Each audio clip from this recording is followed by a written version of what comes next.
It was. So we turn our attention straight to the 10th chapter of Mark, starting with the 2nd verse.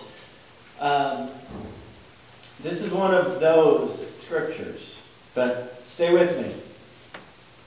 That's all I'm willing to say to start it. Some Pharisees came, and to test Jesus, they asked, "Is it lawful for a man to divorce his wife?" He answered them, "What did Moses command you?" They said, "Moses allowed a man to write a certificate of dismissal and to divorce her." But Jesus said to them, "Because of your hardness of heart, he wrote this commandment for you. But from the beginning of creation, God has made them male and female. For this reason, a man shall leave his father and mother and be joined to his wife, and the two shall become one flesh. So they are no longer two, but one flesh. Therefore, what God has joined together, let no one separate." Then in the house, the disciples asked him again about this matter. He said to them, "Whoever divorces his wife and marries another commits adultery against her. And if she divorces her husband and marries another, she commits adultery." People were bringing little children to him in order that he might touch them, and the disciples spoke sternly to them. But when Jesus saw this, he was indignant and said to them, "Let the little children come to me. Do not stop them, for it is to such as these that the kingdom of God belongs. Truly I tell you, whoever does not receive the kingdom of God as a little child will never enter it." And he took them up in his arms, laid his hands on them, and blessed them. May God bless to our understanding this reading of the Scriptures. Will you pray with me? O God of mercy and grace, we come before you as your people, asking your blessing. Bless us as we seek to interpret your word. Guide us in our times of reflection. Help us to be faithful followers of your will and your way. Be with us now and help us that the words of my mouth and the meditations of all of our hearts together might be acceptable in your sight, for you are our rock and our Redeemer. Amen. So Jesus talks about the D word, divorce. And in this ongoing series I've been loosely working on about the church speaks to society as opposed to society telling the church what to think. This is one of those moments that I have been licking my lips and chomping at the bit and can't wait to get to. If you are not mentally engaged by the end of this sermon, I have done a colossally poor job. So buckle up. It's going to be a fun ride. So this text is one of those ones that, let's not dance around it. In the LGBTIQ, any other letter I don't know has been added, community has become an excuse. Right? The language is so painfully unfair and clear. Man and woman, Adam and Eve, created language pointing to it. God made them male and female. For this reason, a man leaves his father and mother and is joined to his wife. It's right there, gender specific, male and female. This is obviously where the fundamentalist evangelicals get their permission to be able to say that marriage is one thing only. Right? Except for a few minor problems. Feel free to pull out your Pew Bible and open it to Mark chapter 10, the blue ones, because you will see a textual criticism, which means something, a variation in the text, that is really rather important. In fact, hold on.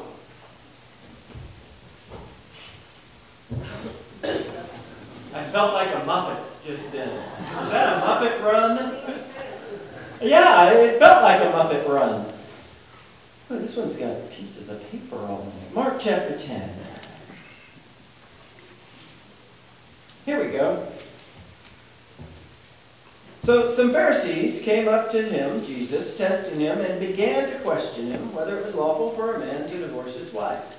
And he said to them, what did Moses command you? They said, Moses permitted a man to write a certificate of divorce and send her away. But Jesus said to him, because of your hardness of heart, he wrote this commandment. But from the beginning of creation, God made them, male and female. For this cause, a man shall leave his father and mother, and the two shall become one flesh. Hear it? Did you hear it? Right at that page turn, if you're in the blue one, at the top of 7, you see there's verse 7, and then there's a 1. And if you look immediately to the left, you'll see a text note that says that abbreviation means versions add, shall cleave to his wife. Now this is what version? The New American Standard Bible, and I was reading from the New Revised Standard. But the text notes are crazy in this whole text. And the text notes are more than a little important here. Let me go back to the first version and take out the text notes and see if you hear it this way. What did Moses command you? They said, Moses allowed a man to write a certificate of dismissal and to divorce her. So we've got a man that can do this and a pronoun. Have I taught you about Greek pronouns? They're a little vague. Okay? Every time you encounter a pronoun in a text, it is fair to say the pronouns are a little vague and subject to what the interpreters chose to believe. Greek actually spoke more like a college professor would prefer you write a paper. 1, humanity, those type of things. And then it lets the verbs kind of dictate the tone of the sentence. Drove me crazy for 2.5 years. And then I stopped studying Greek and my life was much happier. I can still do it if I have to, but studying it is a whole different story. And Jesus said to him, because of your hardness of heart, Moses wrote this commandment for you. But from the beginning of creation, God made people. For this reason, a man shall leave his father and mother and be joined. Actually, it doesn't say that if you take out the textual comment. There is no and be joined. A man shall leave his father and mother, and the two shall become one flesh. They are no longer two, but one flesh. Therefore, what God has joined together, let no one separate. As Jesus is talking about divorce, what he's really talking about is the human desire that from our creation, we were created to be a way where we were created to love another and join deeply with that person. The person of our heart song, or put more carefully in the language of the newly released and reminded Hotel Transylvania 2, our zing. If you saw 1, you know what I'm talking about. If you saw 2, it came up again. We saw it this weekend. When your heart zings, you know why you were created. You know how you were created was right. And when you find that, people, God has given us from the beginning of time the ability to join those souls together. The language, therefore, what God has joined together, let no one separate, is the most indicative of the Greek language of all of this text. This text points to the notion that people, well, let's look at verse 10 then. They go in the house and the disciples ask him again. And he says, whoever divorces his wife, remember, we're dealing with subtleties of language here, and marries another commits adultery against her. And if she divorces her husband and marries another, she commits adultery. Jesus is talking about faithfulness in relationships, not about specifics of only one type of relationship. You are called to love, to love deeply, to be willing to commit to it. And for God's sakes, if the law of the land allows for you to do it, take advantage of it and do it.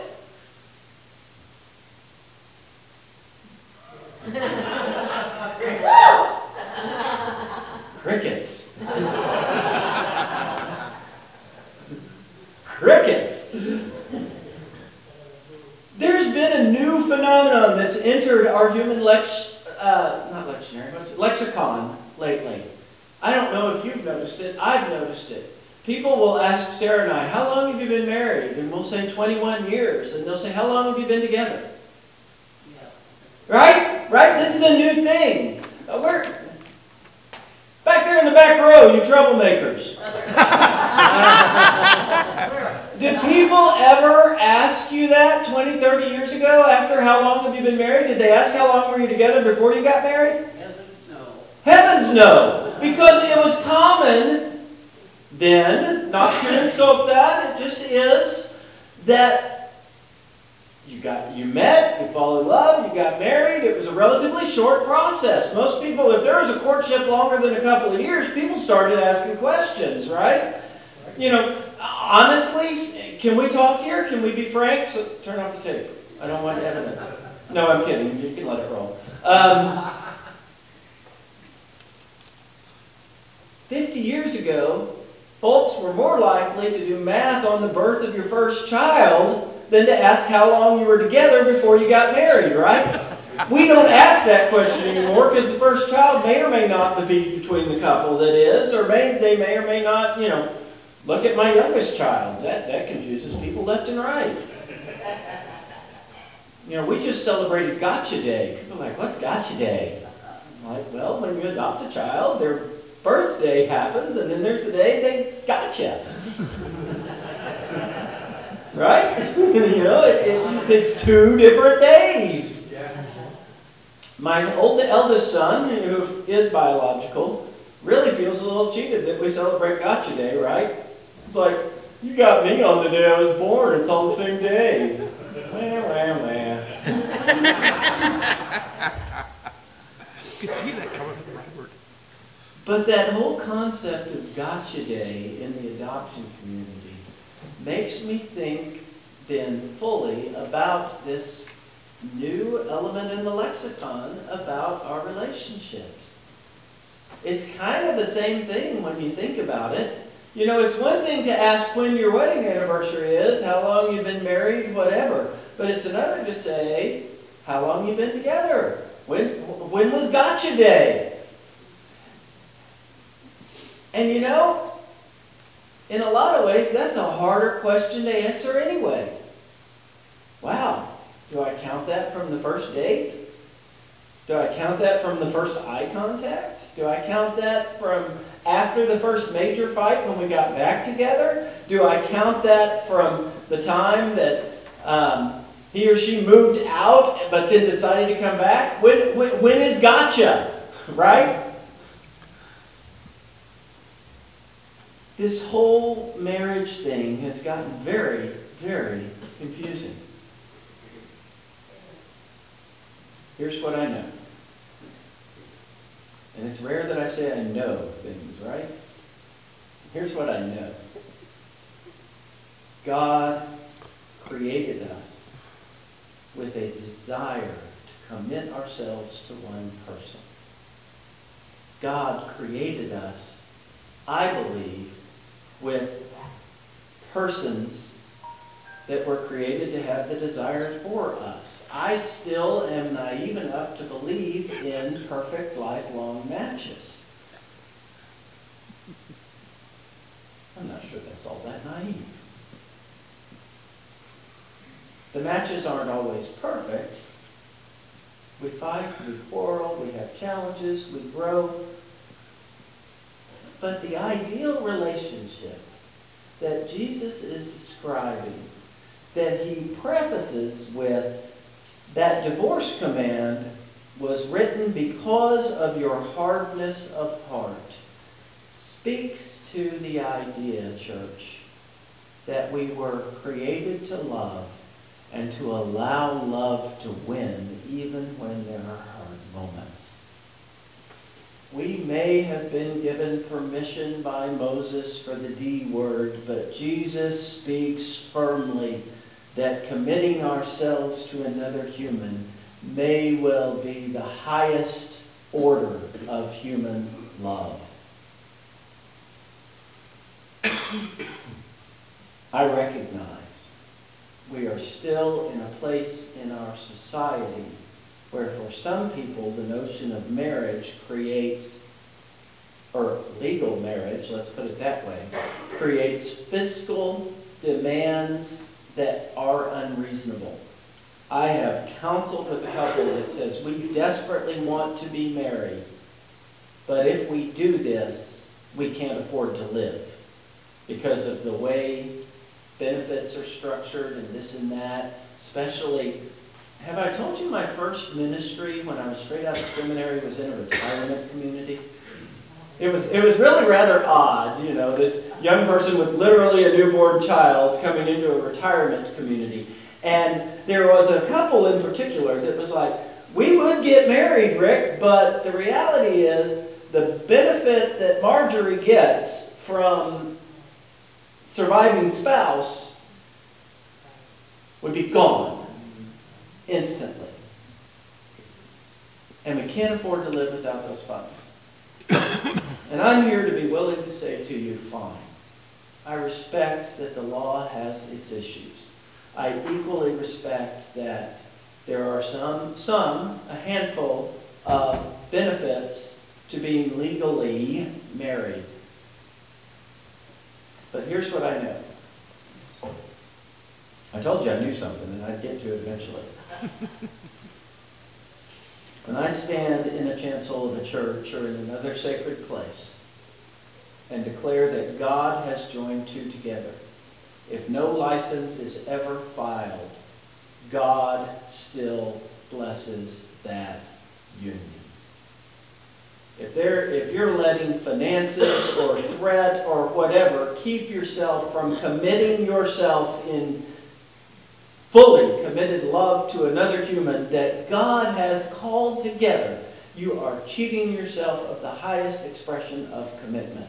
It's time to quit making excuses. We are believers in a God who tells us clearly, and even though people abuse this text, tell us clearly within this very text, we were created as humans to love one another and to allow God to join us. I am convinced that of all the people that fought hard for marriage equality rights in this nation, sadly the ones that fought the hardest were the divorce attorneys. That's a little funny. Think about it for a minute. Let it sink in. I also am convinced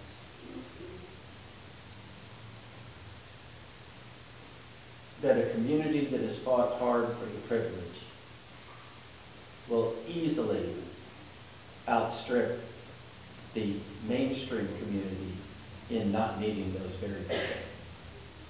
When you fight for something, you hold on to it. God created you to love. God created you with a desire that you would express that in committed ways. I think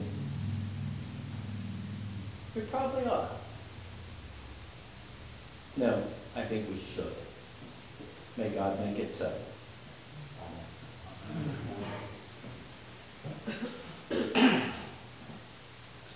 Our hymn of commitment is number 576. My faith looks up to thee. This is one of those moments where I didn't try at all to match where I thought the sermon was going with the song. It just is. Just in case. Sometimes I know you look me up. Let us, as we are able, stand together and sing this great hymn of the church.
right.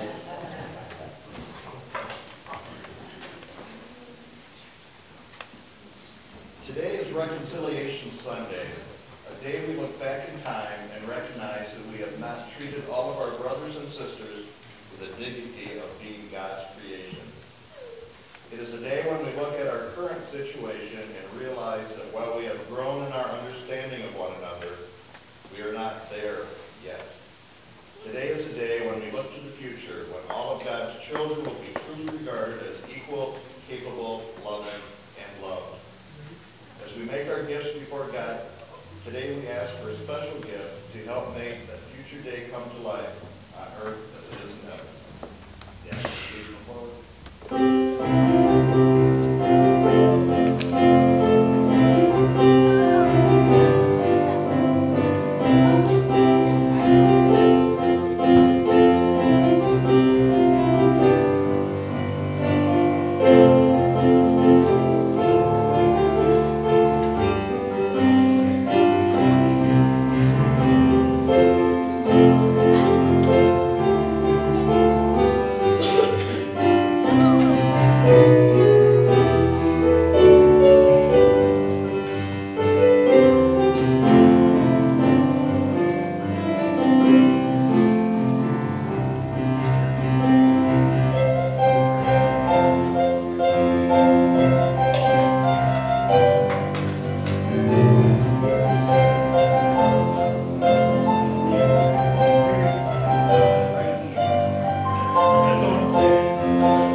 Together